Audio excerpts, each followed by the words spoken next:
My husband gently placed the inheritance documents in front of me with a comforting smile, but behind his back the estate lawyer frantically mouthed, "Read page 4. My name is Sarah, I'm 31, and my grieving husband was moments away from legally stealing my family's entire estate." Hey everyone! Welcome back to the channel. If you're new here, grab a cup of tea and get comfortable, because today's story is an intense one. I want to share exactly what happened on the darkest day of my life, but more importantly, I'm going to break down the exact steps I took to completely turn the tables on my toxic ex-husband.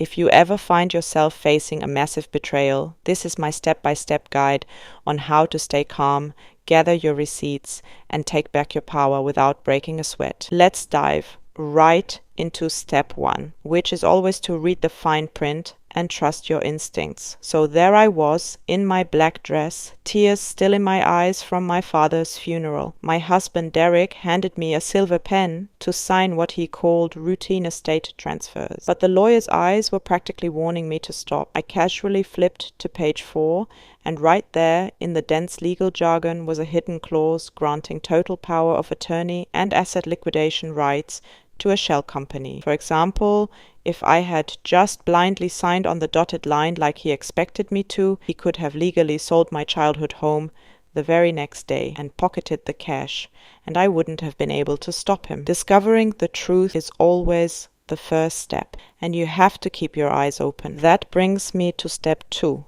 The silent investigation. This is the most crucial part of the entire process, guys. When you discover a betrayal, your first instinct is to scream, confront them, and throw things. Do not do that. You have to look at cases like Nora's story, where she discovered her husband bought an apartment for his mistress right across the street, but instead of calling him screaming, she sat in the dark for 3 hours, quietly taking photos and gathering evidence.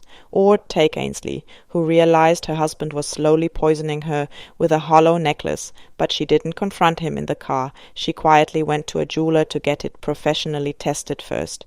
You have to emulate that cold, quiet energy. I looked Derek right in the eyes, told him my hand was too shaky to sign right then, and took the paperwork home. For the next 3 weeks, I played the perfect grieving wife. I cooked his favorite dinners and acted completely normal, but while he was at work, I was hiring a forensic accountant. You need undeniable proof, and my silent investigation revealed he had massive hidden gambling debts and was planning to use my father's money to pay them off. Next up is step 3, which is the setup. Once you have your evidence, you have to let them walk right into their own trap. Derek kept gently nudging me to sign the papers, and I kept saying I was almost ready. Meanwhile, behind the scenes, my lawyer and I were quietly moving all of my family's liquid assets into an iron-clad trust that Derek couldn't touch. Let me give you an example of how to play this out. He booked us a lavish weekend getaway to celebrate getting through the hard times, secretly planning to finalize the financial transfer while we were away. I packed my bags with a huge smile, acting so grateful, knowing my lawyer had already frozen everything he was trying to steal. You have to let them believe they are winning so they don't cover their tracks. Finally, we arrive at step 4, the cold confrontation. Never give a toxic person the satisfaction of an emotional breakdown. Emotional outbursts are for the people who are in the wrong.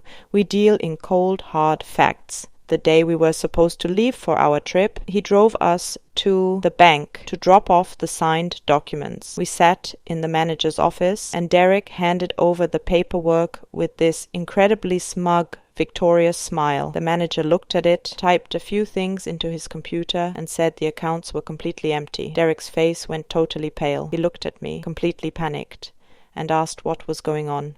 I didn't yell and I didn't cry. I just pulled out a folder with all of his gambling debts, the shell company documents, and a fresh set of divorce papers. I slid them across the desk and calmly told him that he had just signed away his right to ever contact me again. The absolute terror in his eyes when he realized he had zero power and zero money was the most satisfying moment of my life. So remember the formula. Read the fine print, investigate, silently, set the trap, and confront them with cold logic. You are always more powerful than the people trying to break you. If this story resonated with you, or if you've ever had to execute your own silent ruin on a toxic ex, please hit that like button and subscribe to the channel for more stories of absolute karma. I want to hear your own revenge stories, so drop them down in the comments below. I read every single one of them. Stay strong, stay calm, and I'll see you in the next video.